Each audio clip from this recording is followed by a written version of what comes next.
society. When people think of the addict as someone who is weak or can't hold their liquor, or like who passes out at the end of the night, uh, it's ironic because it's usually the guy who could outdrink everyone that ends up becoming the addict. It's the person that has the easiest times with the drugs and alcohol that is most subject to their most dire and devastating effects. So the thing that I guess I think about, and I guess it's more humorous than it is thoughtful, but I think of Hank the Tank in Old School, the movie. Hank the Tank, when he was a young man, he was that guy. He was the guy who could outdrink everyone and outparty everyone. But as time goes by, he just becomes the guy who can't stop drinking, the guy who doesn't really have a good grasp of reality to understand how his behaviors even make sense in this world. And his drinking is not as exciting, not as fun, and a lot sadder. At least, if that was a real person in your life. Watching him on the screen is just super fun and funny. But I always thought that that's like a great example of the irony of addiction, that it's the person that is always really good with drugs that's at the highest risk. And why is that?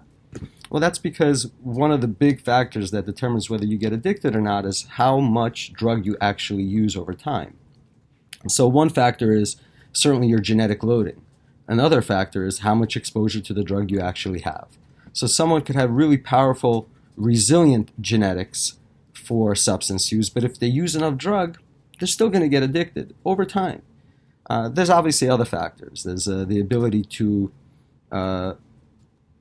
be resilient, as I said, to even traumatic experiences, to support systems, whether it's family and friends, to how good your life is. Did you have traumatic experiences that, are still terrifying and torturing, and I think the numbers are staggering when it comes to the statistics in pediatrics, that if a child is abused, like everything medical about their life gets fucked.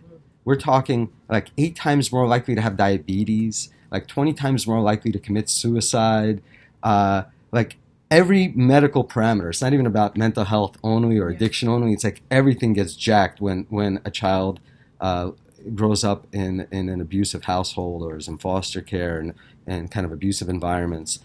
So obviously that factor about whether or not someone goes down the road of addiction is huge, because ultimately you have to make sense out of life, and if your life doesn't make sense, it makes more sense why you want to escape it.